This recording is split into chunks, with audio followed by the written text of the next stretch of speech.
ಎಲ್ಲ ವೀಕ್ಷಕರಿಗೂ ನಮಸ್ಕಾರ. ನಾನು ನಿಮ್ಮ ಆಚಾರ್ಯ ಮಂಜುನಾಥ್. ಈ ಒಂದು ವಿಡಿಯೋದಲ್ಲಿ ನಾನು ನಿಮಗೆ ಲತ್ತೆ ನಕ್ಷತ್ರ ತರಗತಿ ಬಗ್ಗೆ ಮಾಹಿತಿನ ಕೊಡ್ತಾ ಇದ್ದೀನಿ. ಜೂನ್ 1ನೇ ತಾರೀಕು ಸೋಮವಾರ ರಾತ್ರಿ 8 ಗಂಟೆಗೆ ಲತ್ತೆ ನಕ್ಷತ್ರ ತರಗತಿ ಪ್ರಾರಂಭ ಆಗ್ತಿದೆ. 2 ದಿನಗಳ ತರಗತಿ ಇರುತ್ತೆ. ಯಾರು ಬೇಕಾದರೂ ಈ ಒಂದು ತರಗತಿಗೆ ಜಾಯ್ನ್ ಆಗ್ಬೋದು. ಕೆಳಗಡೆ ತೋರಿಸ್ತಿರೋಂಥ ನಂಬರಿಗೆ ಕರೆ ಮಾಡಿ, ವಾಟ್ಸಪ್ ಮಾಡಿ ಈ ಒಂದು ತರಗತಿಗೆ ನೀವು ಜಾಯ್ನ್ ಆಗ್ಬೋದು. ಈ ಲತ್ತೆ ನಕ್ಷತ್ರ ಅಂದರೆ ಏನು, ಈ ಲತ್ತೆ ನಕ್ಷತ್ರದಲ್ಲಿ ಏನೆಲ್ಲ ಸಮಸ್ಯೆಗಳಾಗುತ್ತೆ, ಏನೆಲ್ಲ ಪ್ರಯೋಜನಗಳಾಗುತ್ತೆ ಅನ್ನೋದು ಕೂಡ ನಿಮಗೆ ಈ ಒಂದು ತರಗತಿಗಳಲ್ಲಿ ನಾನು ನಿಮಗೆ ತಿಳಿಸ್ಕೊಡ್ತೀನಿ. ಈ ಒಂದೇ ಒಂದು ಲತ್ತೆ ನಕ್ಷತ್ರನ ನೀವು ಬಗೆಹರಿಸ್ಕೊಬಿಟ್ರೆ, ಈ ಒಂದು ಪರಿಹಾರನ ನೀವು ಮಾಡಿ ಬಗೆಹರಿಸ್ಕೊಬಿಟ್ರೆ ನಿಮ್ಮ ಲೈಫಲ್ಲಿ ನೀವು ತುಂಬ ದೊಡ್ಡ ಮಟ್ಟಿಗೆ ಸೆಟಲ್ ಆಗ್ತೀರ. ದೊಡ್ಡ ಮಟ್ಟಿಗೆ ಅವಕಾಶಗಳು ನಿಮ್ಮನ್ನು ಹುಡುಕೊಂಬರುತ್ತೆ. ಆ ರೀತಿಯ ಇರುವಂಥ ಒಂದು ವಿಚಾರ, ಇದು ತುಂಬ ಸೀಕ್ರೆಟ್ ಆದಂಥ ವಿಚಾರ. ಇದುವರೆಗೂ ಯಾರೂ ಕೂಡ ಬಿಟ್ಕೊಟ್ಟಿಲ್ಲ.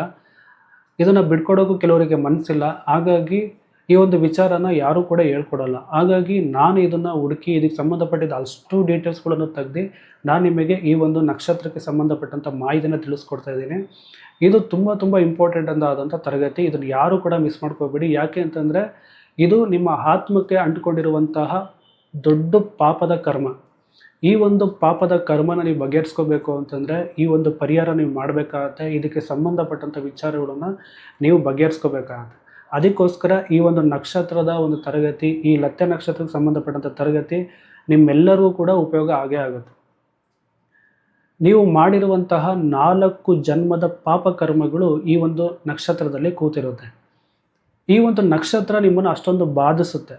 ಇದು ಯಾವ ರೀತಿ ಬಾಧಿಸುತ್ತೆ ಏನು ಅನ್ನೋದನ್ನು ನಾನು ಇವಾಗ ನಿಮಗೆ ತಿಳಿಸ್ಕೊಡ್ತೀನಿ. ಯಾವ ರೀತಿ ಇದು ಬರುತ್ತೆ, ಹೇಗೆ ಅನ್ನೋದೆಲ್ಲ ತಿಳಿಸ್ಕೊಡ್ತೀನಿ. ಲತ್ತೆ ನಕ್ಷತ್ರನ ಹೇಗೆ ಕಂಡುಹಿಡ್ಕೋಬೇಕು, ನಮಗೆ ಗೊತ್ತಿಲ್ಲ ಸರ್ ನಮ್ಮ ಲತ್ತೆ ನಕ್ಷತ್ರ ಯಾವುದು ಅಂತ ಗೊತ್ತಿಲ್ಲ ಅಂತಂದರೆ ನಮ್ಮದೇ ಆದಂಥ ಬೃಹಸ್ಪತಿ ಗುರುಕುಲಂ ಅಪ್ಲಿಕೇಶನ್ ಒಳಗಡೆ ಲತ್ತೆ ನಕ್ಷತ್ರನ ಫೈಂಡ್ ಔಟ್ ಮಾಡಿ ತಿಳಿಸ್ಕೊಡುತ್ತೆ. ಅದನ್ನು ನೀವು ನೋಡ್ಬೋದು. ನಮ್ಮ ಅಪ್ಲಿಕೇಶನ್ಲಿದೆ. ನಮ್ಮ ಸ್ಟೂಡೆಂಟ್ ಎಲ್ಲ ಆಲ್ಮೋಸ್ಟ್ ಸುಮಾರು ಜನ ತೊಗೊಂಡಿದ್ದೀರ ಅಪ್ಲಿಕೇಶನ್ನು. ನಿಮ್ಮೆಲ್ಲರಿಗೂ ಕೂಡ ಬರ್ತ್ ಡೀಟೇಲ್ಸ್ ಒಳಗಡೆ ನಿಮಗೆ ಸ್ವಲ್ಪ ಕೆಳಗಡೆ ಬಂದರೆ ಸ್ಪೆಷಲ್ ಪಾಯಿಂಟ್ಸಲ್ಲಿ ಲತ್ತೆ ನಕ್ಷತ್ರ ಅಂತ ಇರುತ್ತೆ. ಆ ಲತ್ತೆ ನಕ್ಷತ್ರನ ನೋಡಿ ನೀವು ಪರಿಹಾರ ಮಾಡ್ಕೋಬೋದು. ಪರಿಹಾರ ಏನು ಮಾಡಬೇಕು, ಹೇಗೆ ಅನ್ನೋದೆಲ್ಲದೂ ಕೂಡ ತರಗತಿಗಳಲ್ಲಿ ಇರುತ್ತೆ. ತರಗತಿ ನಾನು ನಿಮಗೆ ತಿಳಿಸ್ಕೊಡ್ತೀನಿ. ಈಗ ನಿಮ್ಮ ಒಂದು ಜಾತಕ, ಇವಾಗ ಕೆಲವರಿಗೆ ಜಾತಕ ಇಲ್ಲ, ನನ್ನ ಹತ್ರ ಕೆಲವರು ಕಲ್ತಿಲ್ಲ ಅಂತಂದಾಗ ನಿಮ್ಮ ಜಾತಕದಲ್ಲಿ ಇದನ್ನು ಹೇಗೆ ನೋಡಬೇಕಪ್ಪ ಅಂತಂದರೆ ಸೂರ್ಯ ಸ್ಥಿತ ನಕ್ಷತ್ರದಿಂದ ಇದನ್ನು ಕಂಡುಹಿಡಿಬೇಕು. ಓಕೆನಾ. ಇವಾಗ ನಿಮ್ಮ ಜಾತಕದಲ್ಲಿ ಸೂರ್ಯ ಸ್ಥಿತ ನಕ್ಷತ್ರ ಯಾವುದು ಅಂತ ಬರ್ಕೊಳ್ಳಿ. ಆ ಸೂರ್ಯ ಸ್ಥಿತ ನಕ್ಷತ್ರದಿಂದ ಮೂಲ ನಕ್ಷತ್ರದವರೆಗೂ ಎಣಿಸ್ಬೇಕು. ಓಕೆನಾ. ಮೂಲ ನಕ್ಷತ್ರದವರೆಗೂ ನೀವೇನಾದ್ರು ಎಣಿಸಿದ್ರೆ ಎಷ್ಟು ಕೌಂಟ್ ಬರುತ್ತೆ ಅಂತ ಬರ್ಕೊಳ್ಳಿ.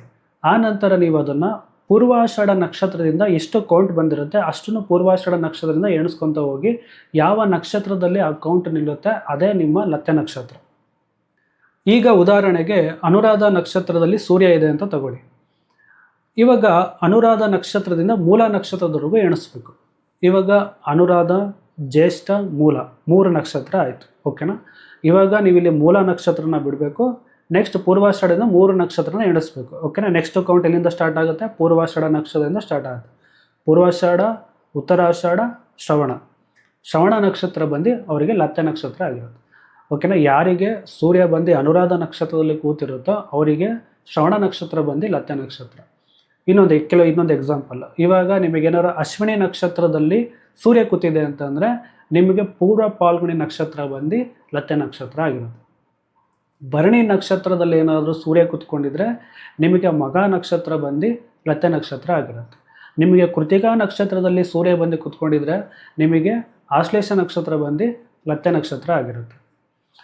ರೋಹಿಣಿ ನಕ್ಷತ್ರದಲ್ಲಿ ಏನಾದರೂ ಸೂರ್ಯ ಕೂತ್ಕೊಂಡಿದ್ರೆ ನಿಮಗೆ ಪುಷ್ಯ ನಕ್ಷತ್ರ ಬಂದು ಲತ್ತೆ ನಕ್ಷತ್ರ ಆಗಿರುತ್ತೆ. ಹಾಗೆ ಪ್ರತಿಯೊಂದು ನಕ್ಷತ್ರಕ್ಕೂ ಸೂರ್ಯ ಕೂತ್ಕೊಂಡಾಗ ಯಾವ ನಕ್ಷತ್ರ ಲತ್ತೆ ಆಗಿ ಬರುತ್ತೆ ಅನ್ನೋದೆಲ್ಲದೂ ಕೂಡ ಟೇಬಲ್ ಫಾರ್ಮೆಟ್ ನಾನು ನಿಮಗೆ ಕೊಡ್ತೀನಿ. ಅದು ಕೂಡ ನಿಮಗೆ ಉಪಯೋಗತೆ, ಈಸಿಯಾಗಿ ಫೈಂಡ್ ಔಟ್ ಮಾಡ್ಬೋದು. ನಮ್ಮ ಅಪ್ಲಿಕೇಶನಲ್ಲಿ ಅದೇ ಫೈಂಡ್ ಔಟ್ ಮಾಡಿ ನಿಮಗೆ ತಿಳಿಸ್ಕೊಟ್ಬಿಡುತ್ತೆ. ಸುಮಾರು ವಿಚಾರಗಳಿದೆ ನಮ್ಮ ಅಪ್ಲಿಕೇಶನಲ್ಲಿ, ನಮ್ಮ ಬೃಹಸ್ಪತಿ ಗುರುಕುಲಂ ಅಪ್ಲಿಕೇಶನಲ್ಲಿ ಬೇಕಾದ್ರೆ ತೊಗೋಬೋದು. ಲತ್ತೆ ನಕ್ಷತ್ರಕ್ಕೆ ಬೇಕಾದಂಥ ಅಷ್ಟು ಡೀಟೇಲ್ಸ್ ಆಗಿರ್ಬೋದು, PDF ಮತ್ತು ವೀಡಿಯೋಸ್ ಇದನ್ನು ಕೂಡ ನಿಮಗೆ ಸಿಗುತ್ತೆ. ಕೆಲವರಿಗೆ ತರಗತಿಗೆ ಜಾಯಿನ್ ಮಾಡ್ಕೊಳ್ಳೋಕ್ಕಾಗಿಲ್ಲ ಅಂತಂದರೆ ರೆಕಾರ್ಡೆಡ್ ವೀಡಿಯೋ ಅವೈಲೇಬಲ್ ಇರುತ್ತೆ. ನೀವು ಬೇಕಾದ್ರೆ ರೆಕಾರ್ಡೆಡ್ ವೀಡಿಯೋನ ನೀವು ತಗೋಬೋದು. ಈಗ ನೆಕ್ಸ್ಟ್ ಸ್ಟೆಪ್ಪು, ಇವಾಗ ಈ ಫೈಂಡ್ ಔಟ್ ಮಾಡಿದ್ರಿ ಯಾವ ನಕ್ಷತ್ರ ಅಂತ ಫೈಂಡ್ ಔಟ್ ಮಾಡಿದ್ರಿ. ಈ ನಕ್ಷತ್ರನೇ ನಿಮಗೆ ಬಾಧಿಸ್ತಿರೋವಂಥ ನಕ್ಷತ್ರ. ಈ ನಕ್ಷತ್ರಕ್ಕೆ ಸಂಬಂಧಪಟ್ಟಂಥ ಪಾಪಕರ್ಮಗಳನ್ನೇ ನೀವು ಇಂದಿನ ಜನ್ಮದಲ್ಲಿ ಮಾಡ್ಕೊಂಬಂದಿರುವಂಥ ಪಾಪಕರ್ಮಗಳು. 4 ಜನ್ಮದಿಂದ ಮಾಡಿರುವಂಥ ಪಾಪಕರ್ಮಗಳು ಈ ಒಂದು ನಕ್ಷತ್ರದಲ್ಲಿ ಇರುತ್ತೆ. ಹಾಗಾಗಿ ಈ ಒಂದು ನಕ್ಷತ್ರಕ್ಕೆ ಸಂಬಂಧಪಟ್ಟಂಥ ಪರಿಹಾರನ ನೀವು ಮಾಡ್ಕೊಂಡಿಲ್ಲ ಅಂತಂದರೆ ನಿಮ್ಮ ಜೀವನದಲ್ಲಿ ನೀವು ಏಳಿಗೆ ಮಾಡ್ಕೊಳ್ಳೋಕೆ ಸಾಧ್ಯ ಇಲ್ಲ, ಜೀವನದಲ್ಲಿ ನೀವು ಮೇಲೆ ಹೋಗೋಕ್ಕೆ ಸಾಧ್ಯ ಇಲ್ಲ, ನೀವು ಇದ್ದಿದ್ದ ಜಾಗದಲ್ಲೇ ಇರ್ತೀರ. ಆ ಒಂದು ವಿಚಾರದಲ್ಲಿ ನಿಮ್ಗೆ ಯಾವಾಗಲೂ ತಡೆ ಇರುತ್ತೆ. ಲತ್ತೆ ನಕ್ಷತ್ರ ಅಂತಂದರೆ ತಡೆ ಅಂತ ಅರ್ಥ, ಓಕೆನಾ. ಆ ವಿಚಾರದಲ್ಲಿ ತಡೆ ಬರುತ್ತೆ ಅಂತ ಅರ್ಥ. ಅದು ಯಾವ ವಿಚಾರದಲ್ಲಿ ಅನ್ನೋದನ್ನು ನಿಮ್ಮ ಒಂದು ಜಾತಕದಲ್ಲಿ ಲಗ್ನನ ಬರ್ಕೊಳ್ಳಿ. ಲಗ್ನ ಬರ್ಕೊಂಡು ಆ ಲತ್ತೆ ನಕ್ಷತ್ರ ಯಾವ ರಾಶಿಯಲ್ಲಿ ಬಿದ್ದಿದೆ ಅಂತ ನೋಡಿ. ಆ ಲಗ್ನದಿಂದ ಅದು ಎಷ್ಟನೇ ರಾಶಿ ಅಂತ ನೋಡ್ಕೊಳ್ಳಿ.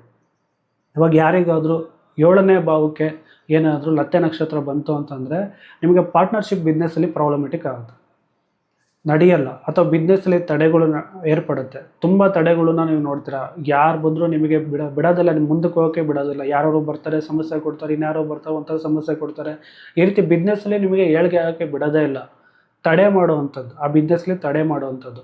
ಕೆಲವರು ಮ್ಯಾರೇಜ್ ಹುಡುಕ್ತಾ ಇರ್ತಾರೆ, ಮ್ಯಾರೇಜ್ ವಿಚಾರವಾಗಿ, ಅದು ಕೂಡ 7ನೇ ಭಾವ. ಅವಾಗೇನಾಗುತ್ತೆ, ಮ್ಯಾರೇಜ್ ವಿಚಾರದಲ್ಲಿ ತಡೆ ಆಗ್ತಿರುತ್ತೆ. ಬೇಗ ಆನ್ ಟೈಮಲ್ಲಿ ಮ್ಯಾರೇಜ್ ಆಗೋಲ್ಲ.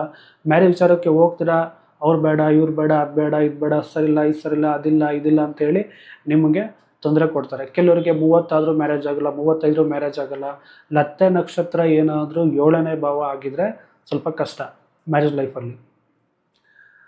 ಅದೇ ನಕ್ಷತ್ರ ಬಂದಾಗ ಹೆಂಡತಿ ಜೊತೆಗೂ ಕೂಡ ಸಮಸ್ಯೆಗಳು ಬರುವಂಥದ್ದು, ಓಕೆ. ಹೆಂಡತಿ ಜೊತೆಗೆ ಸಮಸ್ಯೆಗಳು ಕ್ರಿಯೇಟ್ ಆಗುವಂಥದ್ದು ಕೂಡ ನಿಮಗೆ 7ನೇ ಭಾವದಲ್ಲಿ ಬರುತ್ತೆ. ಪಬ್ಲಿಕ್ ಮುಖಾಂತರ ಸಮಸ್ಯೆಗಳು ಅಂತದ್ದು, ಪಬ್ಲಿಕ್ ನಿಮಗೆ ಸಪೋರ್ಟ್ ಮಾಡ್ದಲ್ಲಿರೋಂಥ, ಪಬ್ಲಿಕ್ಕಿಂದ ತೊಂದರೆಗಳಾಗುವಂಥದ್ದು. ಅಂದರೆ ಒಂದು ಮನೆ ಕಟ್ಕೊಂಡಿರ್ತೀರ, ಮನೆ ಪಕ್ಕದಲ್ಲೇ ಅವ್ನು ಬಂದು ಇವ್ನು ಬಂದು ಜಗಳ ಮಾಡೋದು, ಅದು ಮಾಡಿದ್ದೀರಾ, ಇದು ಮಾಡಿದ್ದೀರಾ, ಆಗಿದೆ ಹೀಗಿದೆ, ಸುಮ್ಮನೆ ಬಂದು ತೊಂದರೆ ಕೊಡೋವಂಥದ್ದು. ಈ ರೀತಿ ನೀವು ಏನು ಮಾಡೋಕ್ಕೆ ಹೋದ್ರೂ ಒಂದು ಪಬ್ಲಿಕ್ ನಿಮ್ಮನ್ನು ಬಿಡಲ್ಲ. ಅಥವಾ ಪಾರ್ಟ್ನರ್ಶಿಪ್ಪಲ್ಲಿ ನೀವು ಏಳಿಗೆ ಆಗೋಲ್ಲ, ಅಥವಾ ಮ್ಯಾರೇಜಲ್ಲಿ ಸಮಸ್ಯೆಗಳು ಬರುತ್ತೆ. ಈ ರೀತಿ ಆ ಭಾವಕಾರಕತ್ವಗಳನ್ನು ತಗೊಂಡು ಆ ಒಂದು ವಿಚಾರದಲ್ಲಿ ನಿಮಗೆ ಸಮಸ್ಯೆ ಬರುತ್ತೆ ಅನ್ನೋದನ್ನು ನೀವು ಕಂಡುಹಿಡ್ಕೋಬೋದು. ಅದು ಯಾರಿಗೇ ಆಗಿರಲಿ, ಓಕೆನಾ. 2ನೇ ಭಾವದಲ್ಲಿ ಏನಾದರೂ ಲತ್ತೆ ನಕ್ಷತ್ರ ಬಂದಿತ್ತು ಅಂತಂದರೆ ಫೈನಾನ್ಸ್ ವಿಚಾರದಲ್ಲಿ ಸಮಸ್ಯೆ ಬರ್ತಿರೋದು, ಹಣಕಾಸಿನ ವಿಚಾರದಲ್ಲಿ ಸಮಸ್ಯೆ ಬರ್ತಿರುತ್ತೆ, ಕುಟುಂಬದಲ್ಲಿ ಸಮಸ್ಯೆಗಳು ಬರ್ತಿರುತ್ತೆ. ಏನು ಮಾಡಿದ್ರು ನೀವು ಉದ್ಧಾರ ಆಗೋಕ್ಕಾಗ್ತಿಲ್ಲ, ಎಲ್ಲದರಲ್ಲೂ ತಡೆ ಆಗ್ತಿರುತ್ತೆ. ಹಣ ಬರೋದಲ್ಲಿ ತಡೆ ಆಗ್ತಿರುತ್ತೆ. ನನಗೆ ಯಾರೋ ಮಾಟ ಮಂತ್ರ ಮಾಡಿಬಿಟ್ಟಿದ್ದಾರೆ, ಇನ್ನೇನೋ ಆಗಿದೆ ಅಂತ ನೀವು ಅಂದ್ಕೊಂಡಿರ್ತೀರ. ಬಟ್ ಆ ಲತ್ತೆ ನಕ್ಷತ್ರ ಹೋಗಿ 2ನೇ ಭಾವ ಕುತ್ಕೊಂಡಾಗ ನಿಮಗೆ ಬರೋವಂಥ ಹಣದಲ್ಲಿ ಇನ್ಕಮಲ್ಲೇ ನಿಮಗೆ ಸೋರ್ಸ್ ಕಡಿಮೆ ಮಾಡಿಬಿಡುತ್ತೆ. ಅಂದರೆ ಹೇಗೆ ಅಂತಂದರೆ ಬರೋದೇ ಇಲ್ಲ ಅಂತಲ್ಲ, ಬರುತ್ತೆ, ಕೆಲವು ಸಡನ್ ನಿಂತೋಗ್ಬಿಡುತ್ತೆ. ಈ ರೀತಿ ಆಗ್ತಾ ಇರುತ್ತೆ. ನಿಮಗೆ ಆ ವೇರಿಯೇಷನ್ ಬರ್ತಾ ಇರುತ್ತೆ, ನಿಮಗೆ ಒಂದು ಗ್ರೋತ್ ಆಗ್ತಾ ಇರಲ್ಲ. ಜೀವನಕ್ಕೆ ಎಷ್ಟು ಬೇಕೋ ಅಷ್ಟು ಮಾತ್ರ ಸಿಗ್ತಿರುತ್ತೆ, ಅದಕ್ಕಿಂತ ಜಾಸ್ತಿ ಸಿಗಲ್ಲ. ಅದಕ್ಕೆ ಜಾಸ್ತಿ ಸಂಪಾದನೆ ಮಾಡೋಕ್ಕಾಗಲ್ಲ, ಅವಕಾಶಗಳು ನಿಮಗೆ ಸಿಗಲ್ಲ. ಈ ರೀತಿ ಎಲ್ಲ ಸಮಸ್ಯೆಗಳನ್ನ ಕೊಡೋದು ಯಾವುದು ಅಂತಂದರೆ ಲತ್ತೆ ನಕ್ಷತ್ರ. ಈ ಲತ್ತೆ ನಕ್ಷತ್ರ ನೀವು ಬಗೆಹರಿಸ್ಕೊಂಡ್ರಿ ಅಂತಂದರೆ ನಿಮ್ಮ ಆತ್ಮಕ್ಕೆ ಅಂಟ್ಕೊಂಡಿರೋವಂಥ ಆ ಕರ್ಮಗಳು ಬಿಡುಗಡೆ ಆಗುತ್ತೆ. ಆ ನಂತರ ನಿಮಗೆ ಎಲ್ಲ ಥರದ ಆಪರ್ಚುನಿಟಿಗಳು ನಿಮ್ಮನ್ನು ಹುಡುಕೊಂಬರುತ್ತೆ. ನೀವು ಸಕ್ಸಸ್ ಆಗೇ ಆಗ್ತೀರಾ, ದೊಡ್ಡ ಮಟ್ಟಕ್ಕೆ ಬಂದೇ ಬರ್ತೀರಾ. ಈ ಒಂದು ತರಗತಿ ಯಾರೆಲ್ಲ ಕಲಿತಿದ್ದೀರಾ, ಕಲ್ತ್ಕೊತೀರಾ, ಈ ಒಂದು ಕರ್ಮ ನಿಮ್ಮನ್ನು ಬಿಟ್ಟಿದೆ ಅಂತ ಅರ್ಥ. ಇನ್ನೂ ಯಾರು ಕಲಿಯೋಕ್ಕಿನ್ನೂ ಮನಸ್ಸು ಮಾಡಿಲ್ಲ, ಇನ್ನೂ ಕಲಿಯೋಕ್ಕೆ ನನಗೆ ಇಷ್ಟ ಆಗ್ತಿಲ್ಲ ಅಂತಂದರೆ ನಿಮಗಿನ್ನೂ ನಿಮ್ಮ ಕರ್ಮಗಳು ನಿಮಗಿನ್ನೂ ನೀವು ಬಿಟ್ಟಿಲ್ಲ ಅಂತ ಅರ್ಥ. ಕರ್ಮ ನಿಮ್ಮನ್ನು ಬಾಧಿಸ್ತಿದೆ, ಆ ಕರ್ಮದ ಫಲ ನೀವು ಇನ್ನೂ ಅನುಭವಿಸೋದಿದೆ, ನಿಮಗಿನ್ನೂ ಅಡೆತಡೆಗಳು ಆಗೋದಿದೆ ಅಂತ ಅರ್ಥ. ಯಾರೆಲ್ಲ ಈ ತರಗತಿ ತಗೋತೀರಾ, ಯಾರೆಲ್ಲ ಈ ತರಗತಿಗೆ ಜಾಯ್ನ್ ಆಗ್ತೀರಾ, ನಿಮ್ಮ ಎಲ್ಲ ಕರ್ಮಗಳು ಬಗೆಹರುತ್ತೆ ಅಂತ ಅಂದ್ಕೊಳ್ಳಿ. ಯಾಕೆ ಅಂತಂದರೆ ಅಷ್ಟೊಂದು ವಿಚಾರ, ಅಷ್ಟೊಂದು ಸೀಕ್ರೆಟ್ ಆದಂಥ ವಿಚಾರ ಈ ಒಂದು ತರಗತಿಯಲ್ಲಿದೆ, ಈ ಒಂದು ವಿಚಾರದಲ್ಲಿ ಲತ್ತೆ ನಕ್ಷತ್ರದಲ್ಲಿ ಇದೆ.